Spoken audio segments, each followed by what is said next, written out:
संस्कृतं मे प्रिया भाषा संस्कृतं चिन्तयाम्यहं संस्कृतेन सदा वच्मि संस्कृताय च जीवनं संस्कृतान्मे स्थितं सर्वं संस्कृतस्य व्रती सदा संस्कृते मे दृढा बुद्धिः हे संस्कृत नमोस्तुते। प्रिय संस्कृत मित्राणे, कविकुल गुरुना कालिदासेन महाकविना विरचिते रघुवंश महाकाव्ये तृतीय सर्गे स्मः वयम्। तृतीय सर्गे इंद्र रघोः द्वयोः यागास्वस्य निमित्तं युद्धं प्राचलत्। तस्मिन् युद्ध संदर्भे स्मः।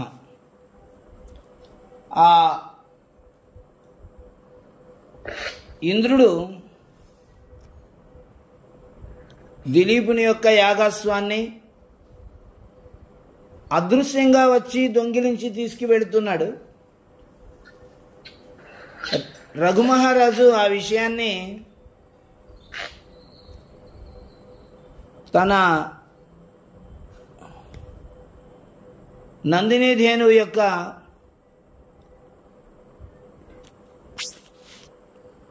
ఆ మూత్రాన్ని కళ్ళకు రాసుకోవడం ద్వారా ఇంద్రియాతీతమైనటువంటి దివ్య దృష్టిని సాధించిన వాడే ఇంద్రుడు ఈ అశ్వాన్ని తీసుకొని వెళుతున్నాడనే విషయాన్ని గ్రహించి ఇంద్రునికి వినిపించేలా బిగ్గరగా అరిచాడు. చూడు ఇంద్రాన్ని, ఈ విధంగా యజ్ఞాన్ని సమర్థించాల్సినటువంటి నీవు, యజ్ఞాన్ని సంరక్షించాల్సినటువంటి నీవు ఇలాంటి పని చేయడం అనేది సమంజసం కాదు. నా అశ్వాన్ని వెనక్కి ఇవ్వకుండా నువ్వు ఇక్కడి నుంచి వెళ్ళడానికి వీల్లేదు అని నిలువరించేసరికి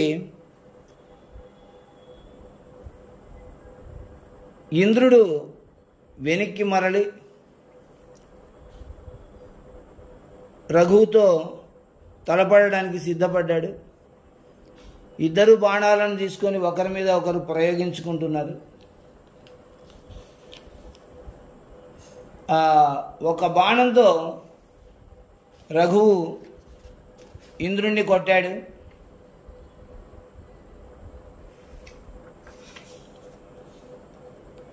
ఆ బాణంతో రఘువు కొట్టినటువంటి ఆ బాణం ఇంద్రుని యొక్క హృదయంలో నాటుకుంది.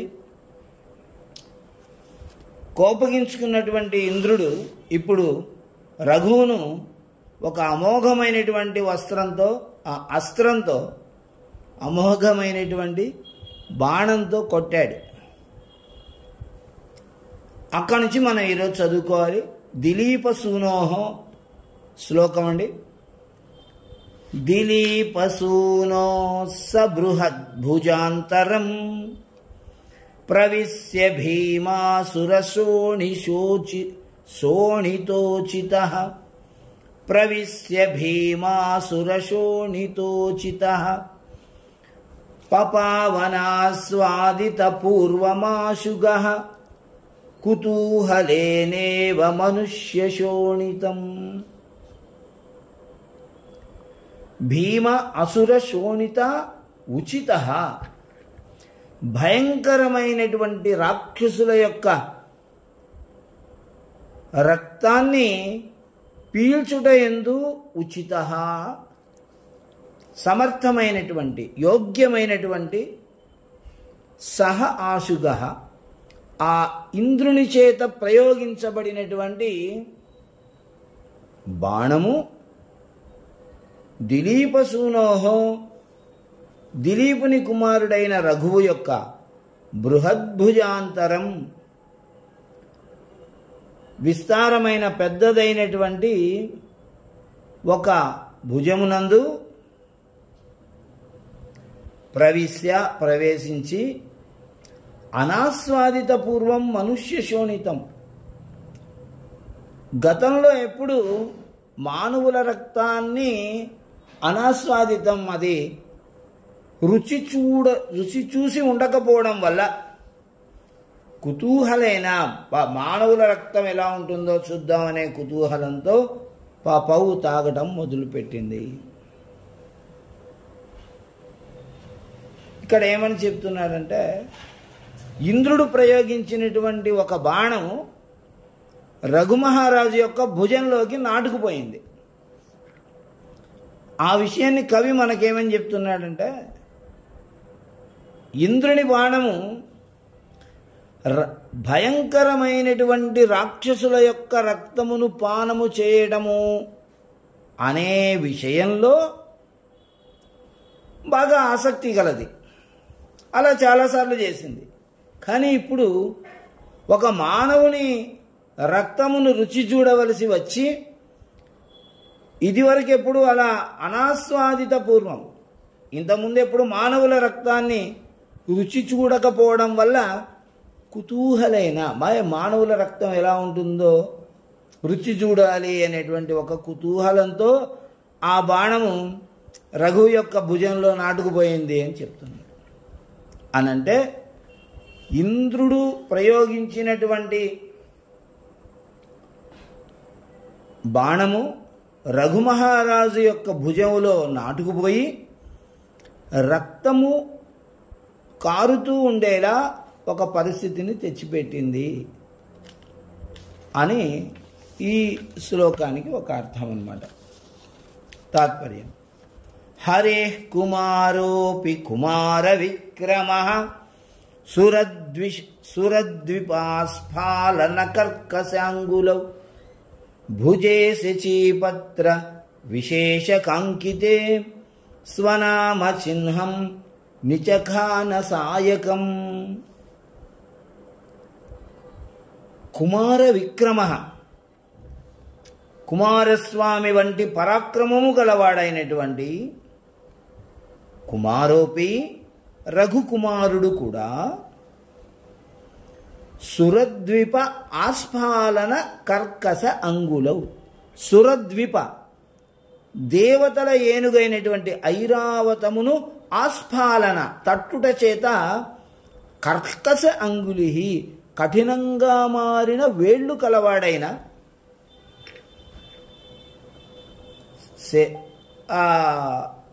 శచీపత్ర విశేషకాంకితే. శచీదేవి వేసుకున్నటువంటి పత్రక విశేష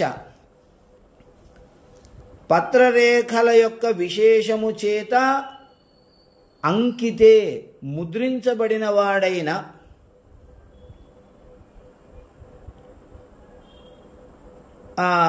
హరేహే ఇంద్రుని యొక్క భుజమునందు స్వనామ చిహ్నితం తన పేరు చేత గుర్తించబడిన, తన పేరు గుర్తుగా కలిగినటువంటి సాయకం బాణమును నిచఖాన నాటెను.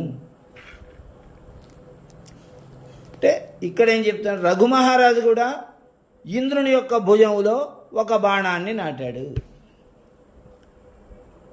రఘుమహారాజు ఎలాంటి వాడు? దేవసేనాపతి అయినటువంటి షణ్ముఖుని వలె గొప్ప పరాక్రమం కలిగిన వాడు కుమార విక్రమ. ఆ గొప్ప పరాక్రమం కలిగినటువంటి ఇతను ఇంద్రుని భుజం పైన బాణాన్ని నాటాడు. ఇంద్రుని భుజం ఎలాంటిది? ఐరావతాన్ని మాటిమాటికి తట్టడం. సురద్వీప ఆస్ఫాలన కర్కశాంగులి, ఐరావతాన్ని మాటిమాటికి ఇలా ఇలా కొట్టడం వల్ల కఠినమైన వేళ్ళు కలిగినటువంటిది అతడి భుజం. అంటే ఏనుగు బాగా తల బాగా గట్టిగా ఉంటుంది కదా. ఇంద్రుడు ఏనుగు పైన కూర్చొని ఆ ఏనుగును ముందుకు పోనించడం కోసం టపా టపా దానిపైన కొడుతూ ఉంటే అలా ఈ వేళ్ళు గట్టిపడిపోయాయట, ఆయనకి కఠినంగా మారిపోయాయట. అలాంటి వేళ్ళు కలిగిన భుజము. మళ్ళీ శచీపత్ర విశేషకాంకితే, శచీదేవి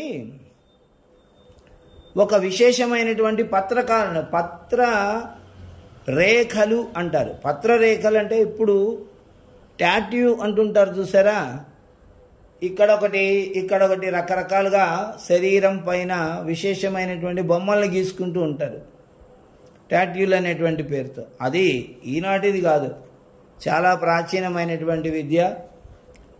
పత్రరేఖలు అంటారు. మనకి బాహుబలి సినిమాలో అతడు వాడు వేస్తాడు, ఆ అమ్మాయి ఇలా చేయి పెట్టుకొని కూర్చొని ఉంటే వచ్చి బొమ్మ వేసిపోతుంటాడు, పత్రరేఖ అంటారు.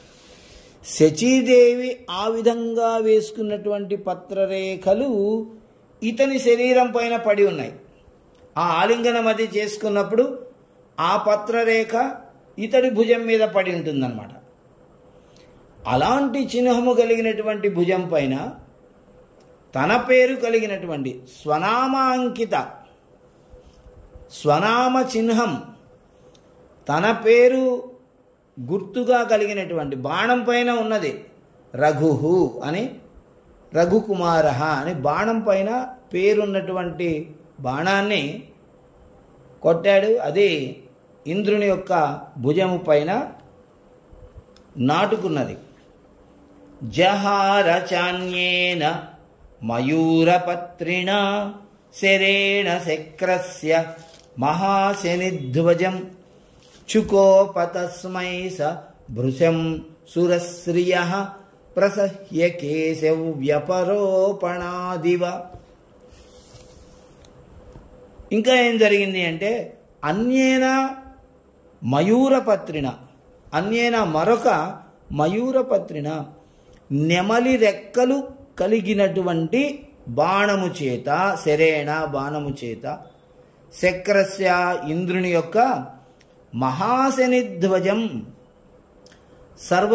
సర్వోత్కృష్టమైనటువంటి రథం పైన ఎగురుతున్నటువంటి ధ్వజమును, ఆ శని వజ్రాయుధ రూపమైనటువంటి ధ్వజం, ఆ ధ్వజమును టెక్కెమును జహారా ఛేదించెను, విరగ్గొట్టేశాడు. సహా ఆ దేవేంద్రుడు సురశ్రియ దేవలక్ష్మి యొక్క ప్రసహ్య బలాత్కారముగా కేశవ్యపరోపణాదివ కేశముల యొక్క ఛేదన వలన వలె తస్మై ఆ రఘువు కొరకు భృశం మిక్కిలి చుకోపా కోపించెను.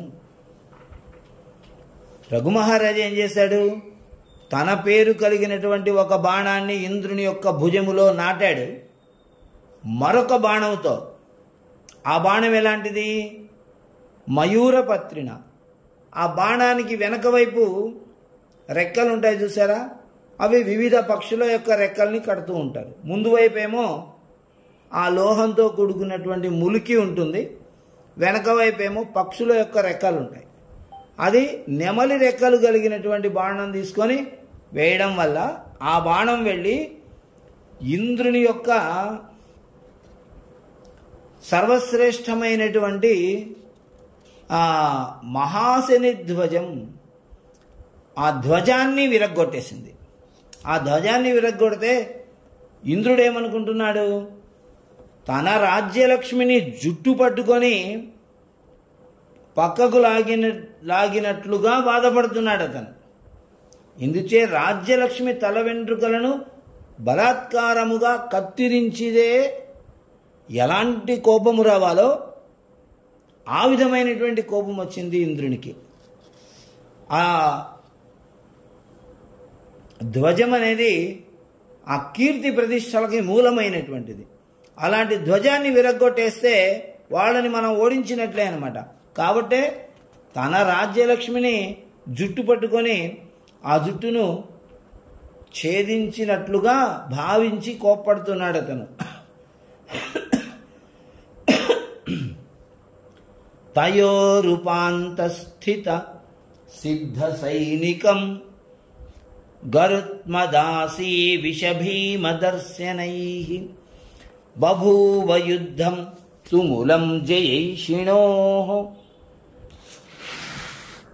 రథోపముఖైరూర్ధ్వముఖైశ్చ పత్రిభిః.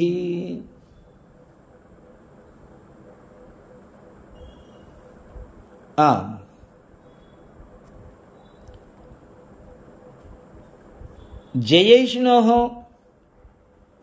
పరస్పరం విజయం సాధించాలి అని అనుకున్నటువంటి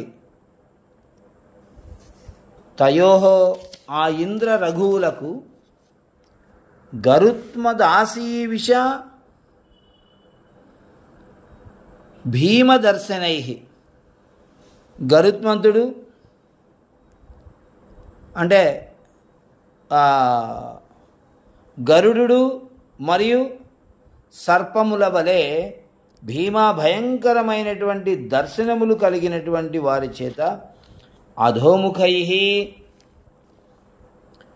క్రిందుముఖముగా, ఊర్ధ్వముఖైః పై ముఖముగా, పత్రిభిః బాణముల చేత ఉపాంతస్థిత సిద్ధ సైనికం సమీపంలో ఉన్నటువంటి సిద్ధులు, దేవతలు, సైనికులు చూస్తూ ఉండగా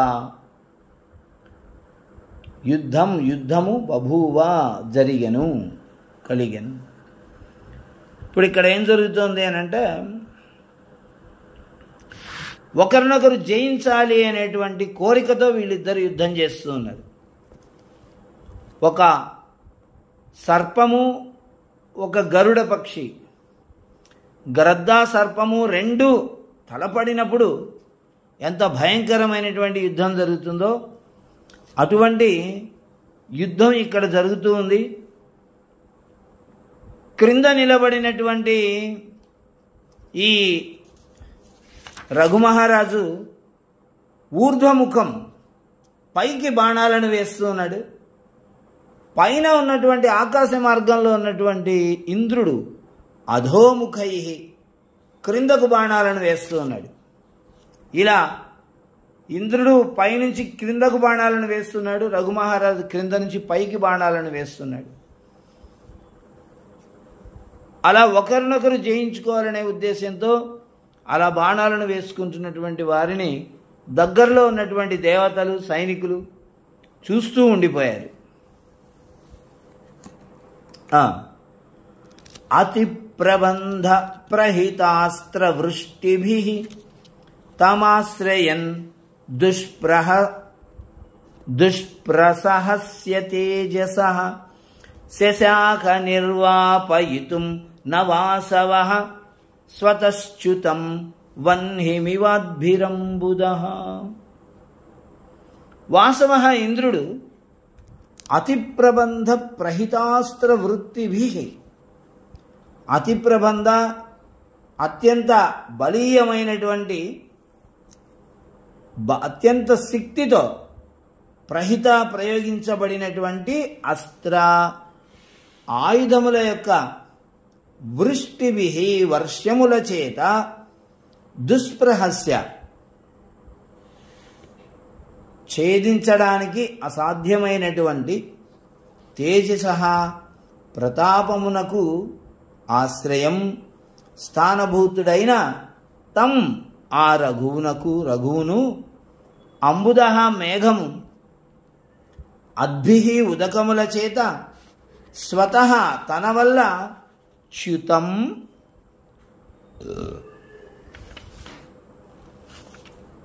చ్యుతం వెలువడినటువంటి వహ్నిమివ అగ్నిని వలె నిర్వాపయితుం శమింపజేయుటకు న శశాఖ సమర్థము కాలేదు అనంటే, ఒక పిడుగు అనేది ఎక్కడి నుంచి వస్తుంది? ఒక మేఘంలో నుంచి వస్తుంది. మేఘం అనేది నీళ్లమయమైనటువంటిది.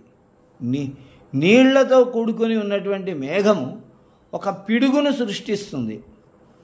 ఆ పిడుగు అనేది అగ్నికి ప్రతీక అవుతుంది.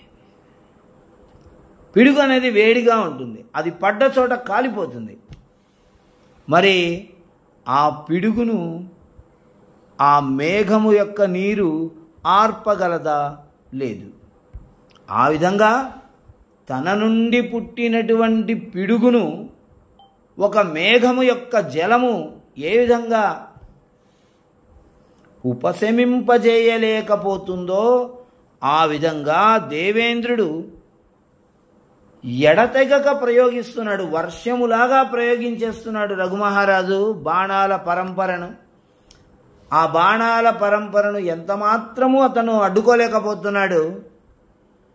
లోకపాలకుడైనటువంటి ఇంద్రుడు, తన ద్వారా జన్మించినటువంటి వాడే రఘుమహారాజు. అంటే పరంపరగా తన అధీనంలో ఉన్నటువంటి నందినీధేనువు యొక్క వరముతో పుట్టినటువంటి వాడు ఇతను. ఆ నందినీధేనువు ఇంద్రుని యొక్క ధేనువు. మరి తన వరము చేత జన్మించిన వాడైనప్పటికీ కూడా తాను ఈ మేఘము నుండి జన్మించినటువంటి పిడుగును, మేఘము యొక్క నీరు ఏ విధంగా ఉపశమింపజేయలేదో ఆ విధంగా తాను సహింపలేకపోతున్నాడు. ఆ బాణముల యొక్క వరుసలను జయింపలేకపోతున్నాడు ఆ రఘుమహారాజు యొక్క పరాక్రమాన్ని. తర్వాత ఏం జరిగింది? తతః ప్రకోష్ఠే హరిచందనాంకితే ప్రమథ్యమానార్ణవధీరనాదినీం రఘుశశాంకార్థముఖేన పత్రిణా శరాసనజ్యామ లునాద్బిడౌజసః శరాసనజ్యామ లునాద్బిడౌజసః శరాసనజ్యాం అలునాద్బిడౌజసః. అది పదవి భాగం. తతః అనంతరం రఘువు హరిచందనాంకితే, హరిచందనము చేత అంకితే గుర్తించబడిన, అంటే హరిచందనము పూసుకొని ఉన్నటువంటి ప్రకోష్ఠే ఇంద్రుని యొక్క మోచేతి కింది భాగమునందు ప్రమథ్యమాన అర్ణవ ధీర నాదిని, ప్రమథ్యమాన చిలుకబడుతున్న సముద్రము వలె ధీరనాదిని గంభీరమైనటువంటి శబ్దమును చేస్తున్నటువంటిది. మోచేతి కింది భాగంలో ఏమి శబ్దము చేస్తోందండి? ఆ విధంగా బిడౌజసః ఇంద్రుని యొక్క, మహేంద్రుని యొక్క శరాసనజ్యాం ధనుస్సు యొక్క అల్లెత్రాడు, ధనుస్సు యొక్క అల్లెత్రాడుని తను లాగుతున్నాడు, బాణాలు వేస్తున్నాడు. ఆ అల్లెత్రాడును శశాంకార్ధముఖేన, శశాంక అర్ధముఖేన, శశాంక చంద్రుని యొక్క అర్ధభాగము ముఖేన ముఖముగా కలిగినటువంటి పత్రినా బాణము చేత అలునాత్ ఛేదించెను. ఇంద్రుని మోచేతి కింద నుంచి ఆ ఏమంటారు దాన్ని, ఆ ధనస్సు ఇలా పట్టుకొని ఉన్నాడు.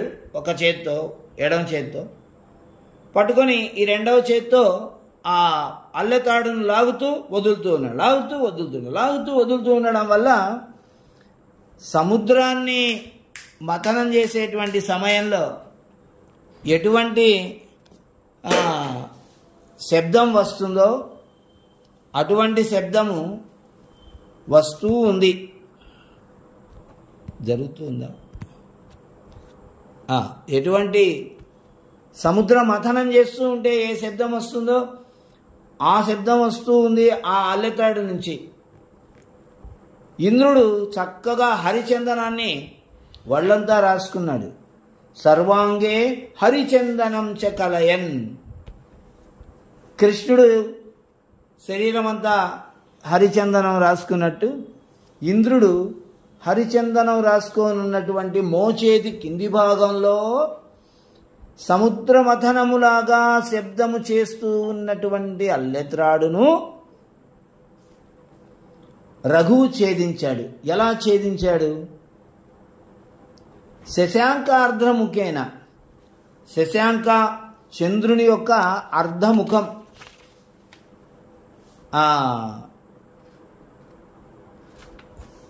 చంద్రుని యొక్క సగం ముఖం ఎలా ఉంటుంది చూడండి. ఇలా మనం సినిమాల్లో చూస్తూ ఉంటాం చంద్రుని ముఖంలాగా ఉన్నటువంటి బాణాలని.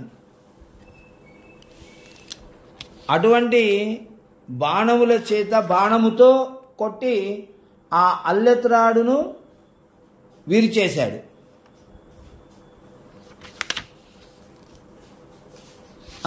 ఆ అల్లెత్రాడును విరిచేశాడు. ఆ రకంగా ఒక బాణమును ఇంద్రుని యొక్క భుజం పైన నాటాడు, మరొక బాణంతో ఇంద్రుని యొక్క ధ్వజాన్ని విరగ్గొట్టాడు, మరొక బాణంతో ఇంద్రుని యొక్క ధనస్సు యొక్క అల్లెత్రాడును విరగ్గొట్టేశాడు. ఉత్తమం. సచాపముత్సృజ్య వివృద్ధమత్సరః ప్రణాశనాయ ప్రబలస్య విద్విషః మహీద్రపక్షౌ వ్యవరోపణోచితం స్ఫురత్ ప్రభామండలమంత్రమాదదే. వివృద్ధమత్సరః, బాగా పెరిగిపోతున్నటువంటి కోపం కలవాడైన సహా ఆ దేవేంద్రుడు చాపం ఉత్సృజ్య, తన యొక్క ధనస్సును వదిలేసి ప్రబలస్య, అత్యంత శక్తివంతమైన విద్విషః, శత్రువైన రఘువు యొక్క ప్రణాశాయ, సంహారము కొరకు మహీద్రపక్షం వ్యపరోపణ ఉచితం.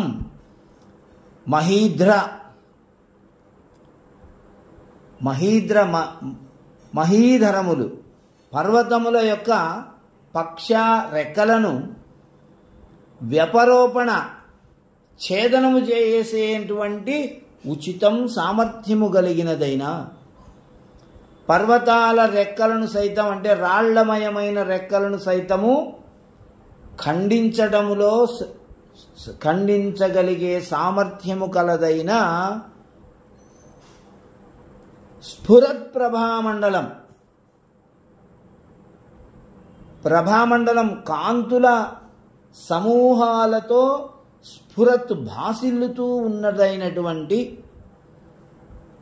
అస్త్రం, తన వజ్రాయుధమును ఆదదే అందుకొనెను. ఏం చేయాలి? కింద నిలబడ్డవాడు రఘుమహారాజు, ఎక్కడో ఆకాశంలో ఉన్నటువంటి వాడు ఇంద్రుడు. వీళ్ళిద్దరి మధ్య కత్తి యుద్ధం జరిగితే కుదురుతుందా? లేదు కదా. కాబట్టి ఈయన కింద నుంచి బాణాలను ప్రయోగించేవాడు, ఆయన పైనుంచి బాణాలను ప్రయోగించాడు. కింద నుంచి రఘుమహారాజు సంధించినటువంటి బాణాలు, ఒక బాణం అతడి భుజంలో గుచ్చుకుంది, ఒక బాణం ధ్వజాన్ని విరగొట్టింది,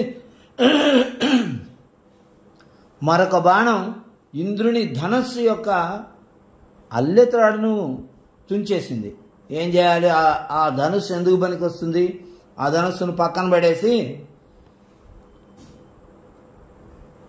ఒకప్పుడు పర్వతాలకు రెక్కలున్నటువంటి సమయంలో ఆ రెక్కలను ఖండించడానికి తాను ఉపయోగించినటువంటి అత్యంత శక్తి కలిగినటువంటి వజ్రాయుధమును ఇంద్రుడు అందుకున్నాడు రఘుమహారాజును చంపివేయడానికి. రఘుర్భృశం వక్షసి తేన తాడితః పపాత భూమౌ సహసైనికాశ్రుభిః నిమేషమాత్రాదవధూయ చ వ్యథాం సహోత్థితః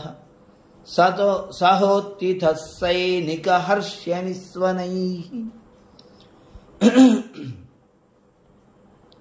రఘుమహారాజు తేన, ఆ వజ్రాయుధము చేత, భృశం గట్టిగా, అత్యంత బలంగా, వక్షసి వక్షస్థలము పైన తాడిత సన్ కొట్టబడిన వాడై సైనికాసురుభిస్సహ సైనికుల నేత్రోదకము అతను సైనికులు ఏడవడం మొదలుపెట్టారు, ఇతను పడిపోయాడు. భూమౌ పపాత రఘుమహారాజు ఆ వజ్రాయుధం దెబ్బకి నేల మీద పడిపోయాడు. నిమేషమాత్రాత్ ఒక్క నిమిషం సమయంలో వ్యథాం దుఃఖమును అవధూయ పక్కన పడేసి సైనిక హర్ష నిస్వనై సహా సైనికుల యొక్క ఆ హర్షధ్వానాలతో సైనికులు సింహాల్లాగా రఘుమహారాజు గెలవాలి, రఘుమహారాజు లేవాలి అని చెప్పి సింహాల్లాగా వాళ్ళు అరుస్తూ ఉండడం వల్ల ఆ హర్షధ్వానాలతో మళ్ళీ ఉత్థితశ్చ లేచాడు కూడా. ఏం చేస్తాడు? వజ్రాయుధం అనేది తిరుగులేనటువంటి ఆయుధం. ఒకరోజు మనం కథలో చెప్పుకున్నాం, మనం వజ్రాదపి కఠోర అనే కథలో సమస్త దేవతల యొక్క సమస్త రాక్షసుల యొక్క ఆయుధాల శక్తి ఈ వజ్రాయుధంలో ఉంది. అది యయాతి మహర్షి యొక్క వెన్నెముక, వజ్రం ఏవ ఆయుధం, వజ్రాయుధం వెన్నెముకయే ఆయుధం ఇక్కడ. మరి అటువంటి ఆయుధంతో కొట్టినప్పుడు రఘుమహారాజు తట్టుకోగలడా? ఇతడు మానవ మాత్రుడు. హృదయం మీద ఒక్క దెబ్బ కొడితే రఘుమహారాజు నేల మీద పడిపోయాడు. రఘుమహారాజు పడిపోయాడని రఘుమహారాజుతో పాటు ఉన్నటువంటి సైనికులందరూ పాపం కన్నీళ్లు పెట్టుకున్నారు. అరే, ఇటువంటి పరిస్థితి వచ్చింది మా యువరాజుకి, ఏమిటి ఇతను ఇలా పడిపోయాడే అని రఘుమహారాజు సైనికులందరూ కాస్త దుఃఖించిన వాళ్ళైనప్పటికీ ఒక్క నిమేషం సమయంలో రఘుమహారాజు మళ్ళా తీరుకుంటూ ఉండటాన్ని చూసి వాళ్ళు హర్షధ్వానాలు చేశారు. మా రఘుమహారాజుకు జయమగుగాక అని వాళ్ళు చేసినటువంటి హర్షధ్వానాల వల్ల రఘుమహారాజు మళ్ళీ వెంటనే మేల్కొన్నాడు. మనం ఇలాంటి ఎప్పుడో క్రీస్తు పూర్వం వాడైనటువంటి కాళిదాసు, అంటే కాళిదాసు యొక్క కాలం విషయంలో రకరకాలైనటువంటి ప్రభేదాలు ఉన్నాయనుకోండి. ఇంతకీ చాలా ప్రాచీనుడైనటువంటి వాడు కాళిదాసు. ఆ కాలం నాటి కాళిదాసు ఇలాంటి సాహిత్యాన్ని రాశాడు. ఇప్పుడు ఈ కాలంలో కూడా మనం సినిమాల్లో చూస్తుంటాం, ఆ విలను హీరోని కొట్టినప్పుడు అతడు ముందు పడిపోయి ఇంకా అయిపోయింది వీడి పని అనుకున్నప్పుడు ఏ హీరోయినో వాళ్ళో వీళ్ళు ఎవరైనా పిలిస్తే అప్పుడు లేచి అప్పుడు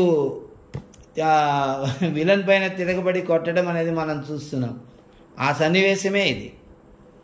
ఇంద్రుని యొక్క వజ్రాయుధం చేత కొట్టబడిన రఘువు పడిపోయి పాపం వాళ్ళ సైనికులందరూ ఏడుస్తూ ఉంటే అతనిలో మళ్ళా కదలికలను చూసి అందరూ హర్షధ్వానాలు చేస్తే మళ్ళీ అతడు పైకి లేచాడు. అలా పైకి లేచినటువంటి రఘువు ఏం చేశాడు? తథాపి శస్త్రవ్యవహార నిష్ఠురే వివక్ష భావే స్థిరమస్య తస్థుషః తుతోష వీర్యాతిశయేన వృత్రః పదం హి సర్వత్ర గుణైర్నిధీయతే.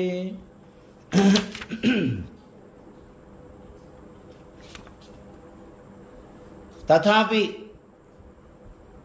ఆ వజ్రాయుధం యొక్క ప్రహారమునందు దెబ్బయందు శస్త్రవ్యవహార నిష్ఠురే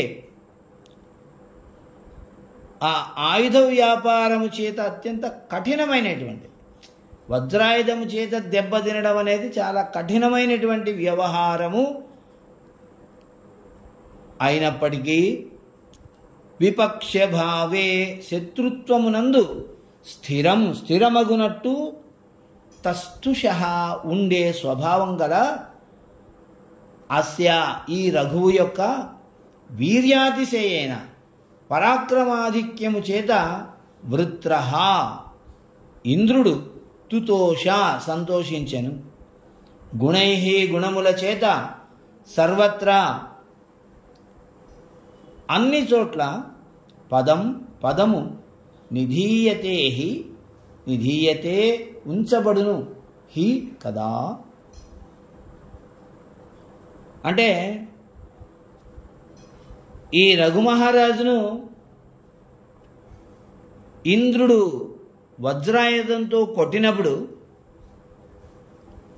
అతడు కింద పడిపోయి అత్యద్భుతమైనటువంటి పరాక్రమంతో తిరిగి మళ్ళీ లేచి నుంచున్నాడే అని ఇంద్రుడు ఆశ్చర్యపోతున్నాడు. ఇక్కడ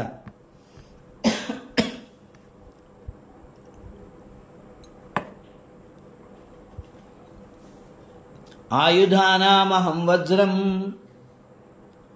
ధేనూనామస్మి కామధుకు. భగవద్గీతలో గీతాచార్యుని వాక్యం. ఆయుధాలలో నేను వజ్రాయుధమునై ఉన్నాను అని చెప్పాడు. మరి ఆ వజ్రాయుధము యొక్క దెబ్బకి తిరుగుంటుందా? తిరుగులేనిది వజ్రాయుధము. అటువంటి వజ్రాయుధము యొక్క దెబ్బకి లోనైనటువంటి వాడు తిరిగి బ్రతకడం అనేటువంటిది ఉండదు.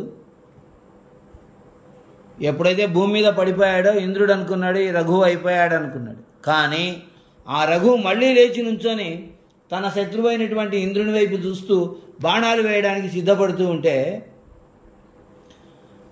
ఆ రఘుమహారాజు యొక్క పరాక్రమాన్ని చూసి ఆయన ఆనందపడిపోతున్నాడట. పదం హి సర్వత్ర గుణైర్నిధీయతే. ఎక్కడైనా కూడా సర్వత్ర ప్రతి చోట పదం ఒక స్థానము అనేది, ఒక ఉన్నతమైనటువంటి స్థానం అనేది దేని చేత నిర్ణయించబడుతుందంటే గుణై. ఆ వ్యక్తిలో ఉన్నటువంటి సర్వశ్రేష్టమైన ఉత్తమమైన గుణముల చేత ఆ వ్యక్తికి ఒక స్థానం అనేది నిర్ణయించబడుతుంది కదా, హి కదా. మరి ఇంద్రుడు శత్రువైనప్పటికీ, రఘుమహారాజుకి శత్రువైనప్పటికీ, రఘువు ఇంద్రునికి శత్రువైనప్పటికీ అంతటి వజ్రాయుధము యొక్క ప్రహారాన్ని తిని కూడా తిరిగి మళ్ళీ మేల్కుంటున్నాడే అనే ఒక ఆశ్చర్యానికి గురైనటువంటి ఇంద్రుడు మెచ్చుకోలుగా రఘుమహారాజుతో అంటూ ఉన్నాడు.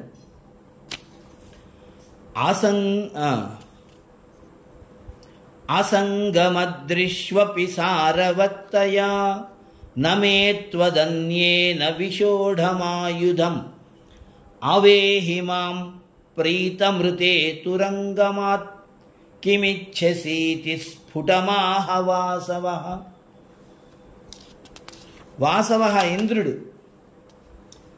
సారవత్తయ ఇంద్రుడు మాట్లాడుతున్నాడు. ఏమన్నాడు? సారవత్తయ అత్యంత బలీయమైనదైన, అత్యంత శక్తివంతమైనదైన అదృష్వపి పర్వతముల యందు కూడా అసంగం ప్రతిబంధరహితం ఆటంకరహితమైనటువంటిదైన మే నా యొక్క ఆయుధం వజ్రాయుధము త్వదన్యేన నీకంటే వేరేవాడైనటువంటి ఇతరుల చేత న విషోఢం సహింపబడలేదు, ఎదుర్కోబడలేదు. అతః ఆ కారణం వలన మాం నన్ను ప్రీతం సంతుష్టునిగా అవేహి తెలుసుకో. నాయన నన్ను శత్రువుగా కాదు, నీ విషయంలో సంతృప్తి చెందినవాణిగా నువ్వు తెలుసుకో. తురంగమాత్ ఋతే ఈ అశ్వమును వదిలేసి, అశ్వమును కాకుండా కిం ఇచ్చసి ఏం కోరుకుంటావు నీవు? కోరుకో. స్ఫుటం నీవు స్పష్టముగా కోరుకో అని స్ఫుటం స్పష్టముగా ఆహా చెప్పాను. వాసవ దేవేంద్రుడు. దేవేంద్రుడు అంటున్నాడు, అయ్యా రఘుమహారాజా. ఆ రఘుమహారాజు మహారాజు అనడం అలవాటైపోయింది నాకు. రఘువు ఇక్కడ యువరాజు. ఆ రఘువుతో అంటున్నాడు, అయ్యా రఘు పర్వతాల పక్షాలను సైతం, పర్వతాల రెక్కలు అని అంటే రాళ్లమయం కదా, అంత కఠినమైనటువంటి పర్వతాల రెక్కలను కూడా తెగగొట్టే అత్యంత శక్తివంతమైనదైన నా ఆయుధాన్ని తట్టుకోవడం ఎవరి వల్ల సాధ్యం కాలేదు. త్వదన్యేనా, నీకంటే భిన్నమైన వాని చేత ఎవరి వల్ల కాలేదయ్యా. నీవెలా తట్టుకున్నావయ్యా? నువ్వు గొప్పవాడివినయ్యా. నువ్వు చాలా గట్టివాడివి. నీ యందు నాకు ప్రీతి కలిగినది. నా వజ్రాయుధము యొక్క దెబ్బ తగిలిన తర్వాత కూడా నీవు క్రింద పడి కూడా తిరిగి మళ్ళీ లేచావు అని అంటే నువ్వు సాధారణమైనటువంటి వ్యక్తివి కాదు అని నీ మీద నాకు ప్రీతి కలిగింది. కాబట్టి నేను నీకు ఒక మాట చెప్తున్నాను. నీ గుర్రము కాకుండా నీకేమైనా కావలిస్తే కోరుకో, నేను ఇస్తాను. అశ్వాదృతే, ఈ తురంగమాదృతే, ఈ అశ్వం విషయం కాకుండా అదే నీవు ఏమైనా వరం కోరుకో ఇస్తాను, నీ పతి ప్రాణములు దక్క అని సావిత్రితో ఏ విధంగా యముడు అన్నాడో ఆ విధంగా ఇక్కడ ఇంద్రుడు అంటున్నాడు. అశ్వం విషయం కాకుండా వేరే ఏమైనా వరం కోరవయ్యా, నేను ఇస్తాను అన్నాడు. మరి రఘు ఏం చేశాడో చూద్దాం. తతో నిషంగాద సమగ్రముద్ధృతం సువర్ణ పుంఖాద్యుతిరంజితాంగులిం నరేంద్రసూను ప్రతిసంహరాన్నిఘం ప్రియం వదం ప్రత్యవదత్ సురేశ్వరం.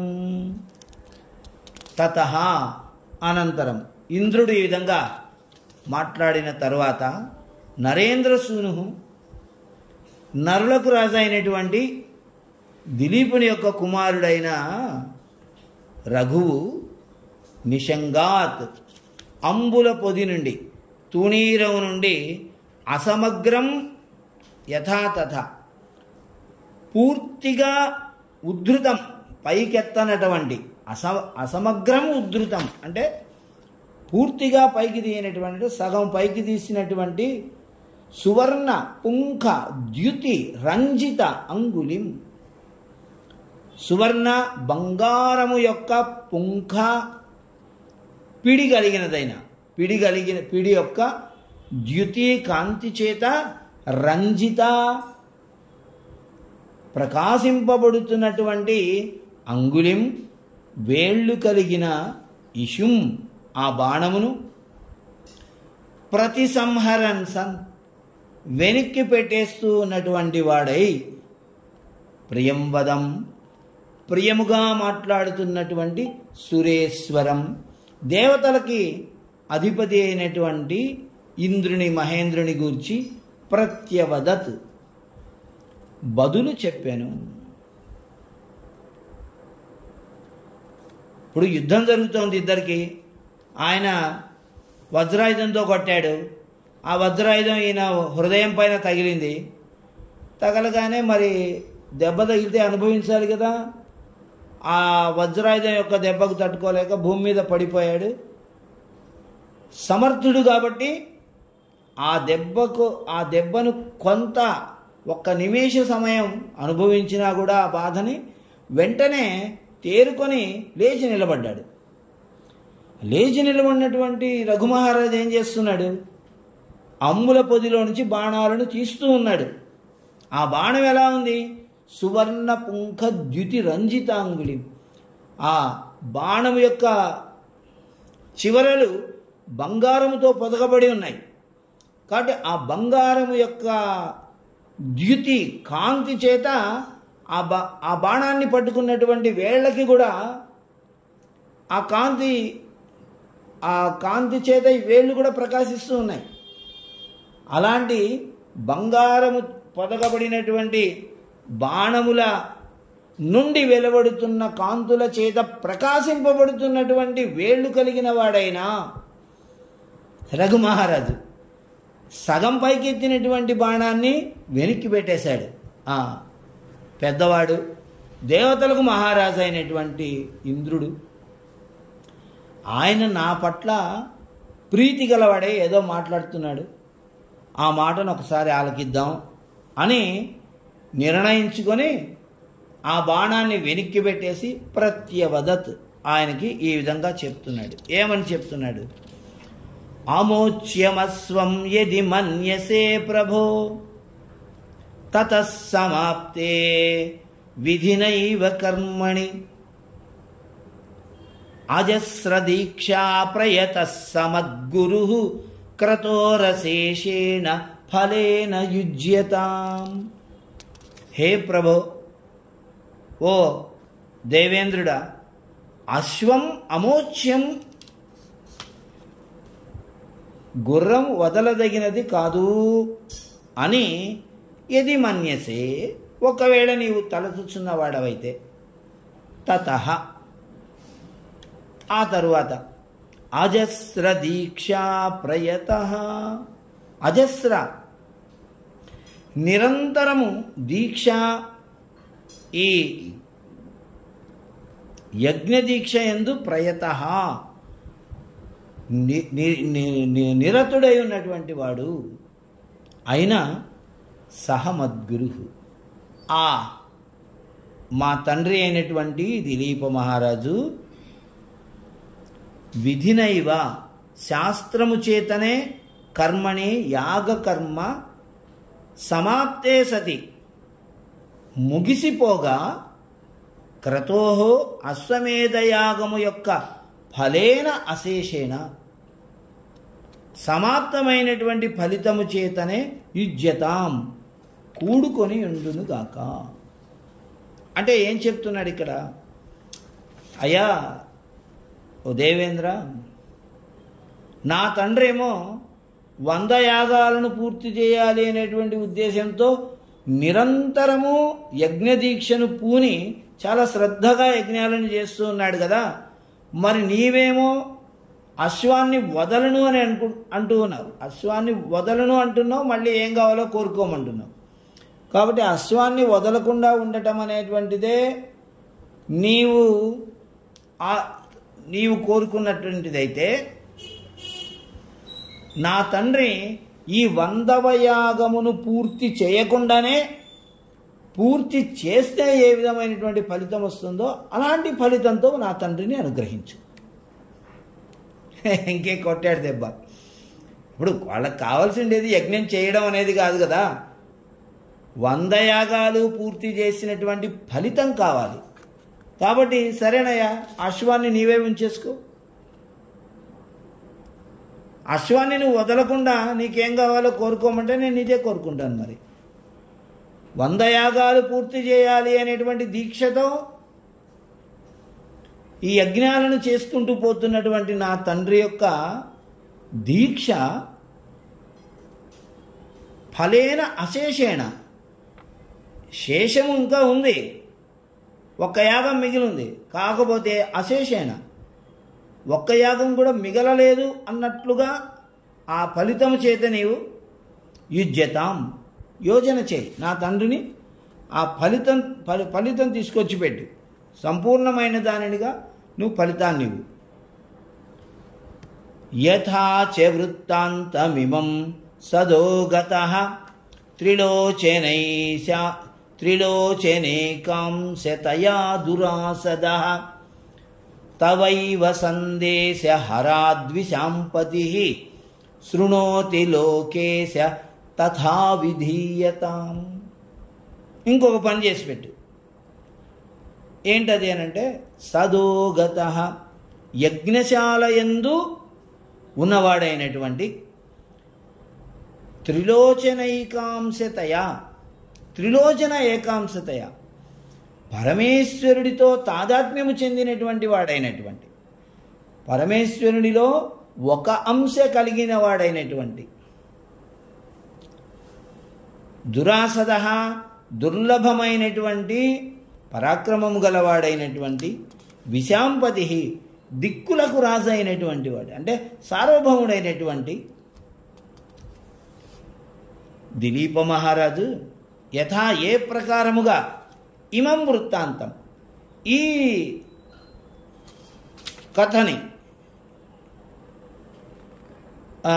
కథను తవా నీ యొక్క సందేశహరాదేవ వార్తాహరుని చేత శృణోతి వింటాడో, హే లోకేశ, ఓ దేవేంద్రుడా, తథా ఆ ప్రకారముగా విధీయతాం చేయి.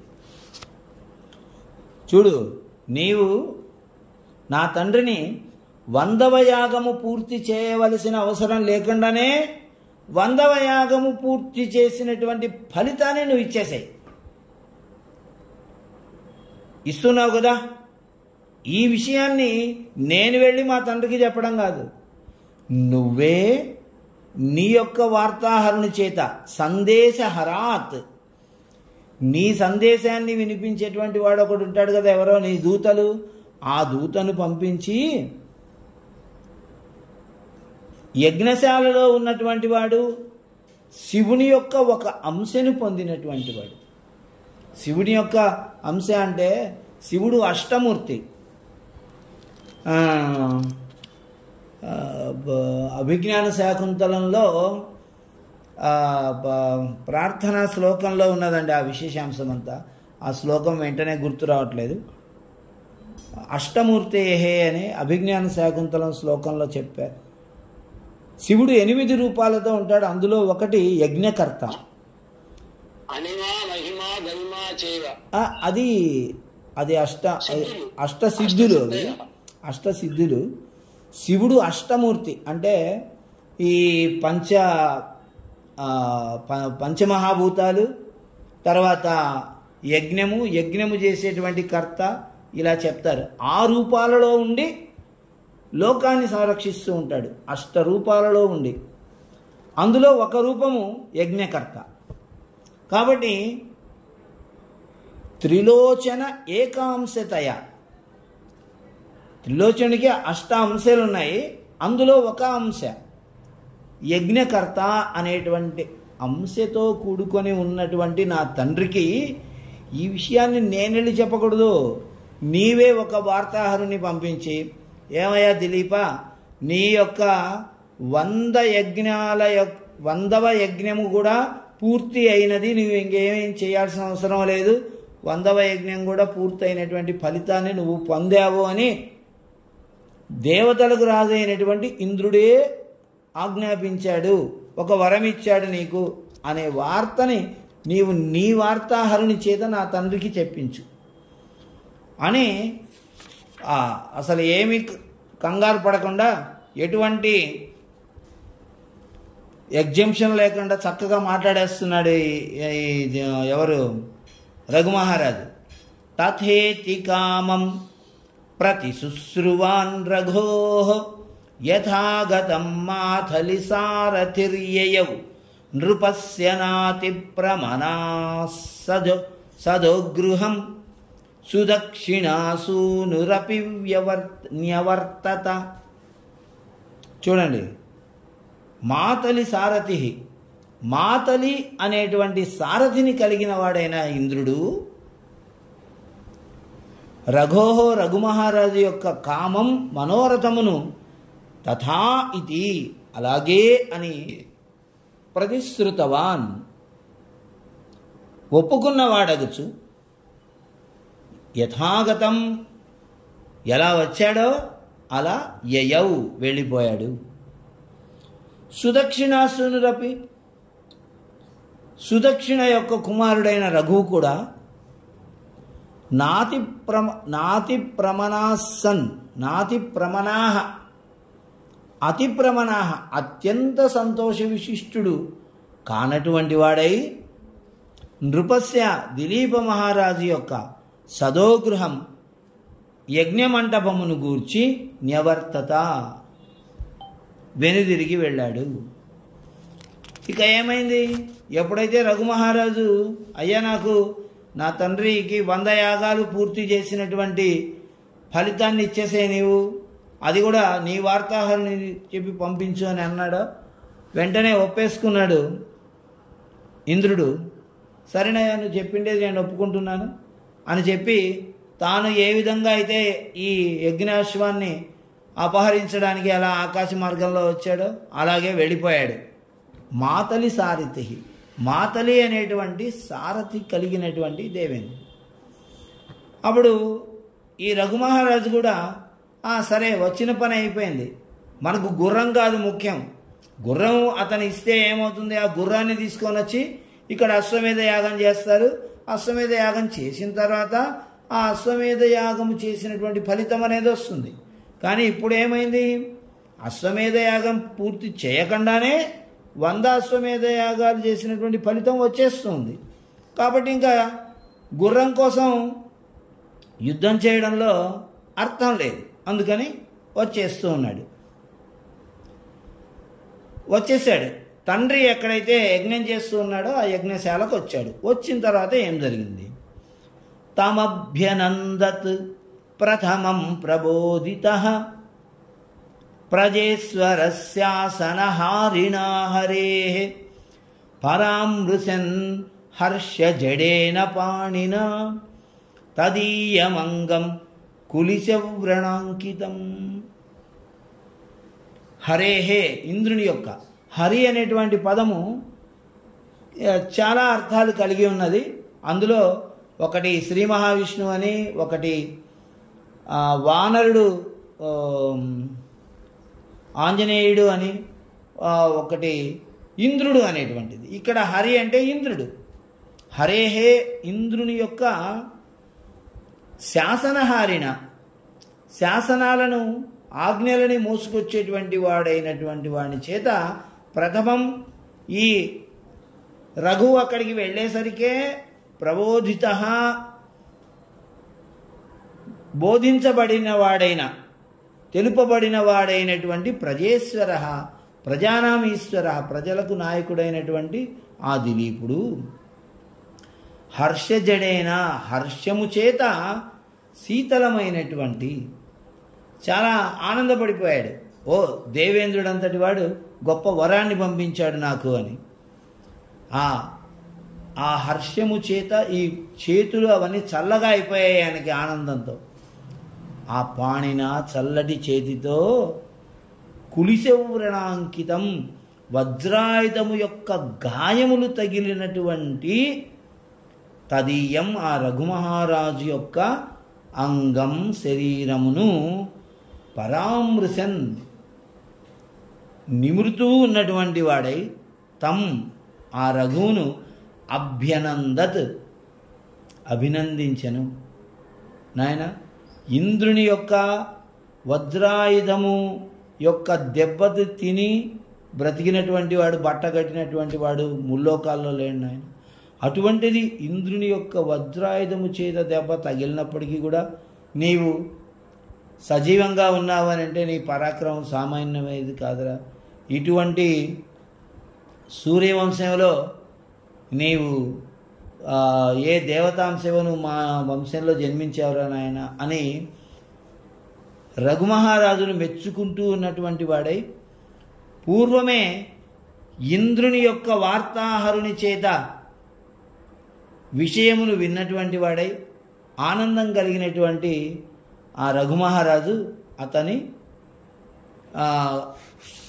వజ్రాయుధము తగిలినటువంటి శరీరము దగ్గర చేయి పెట్టి నిమురుతూ అతన్ని అభినందించాడు.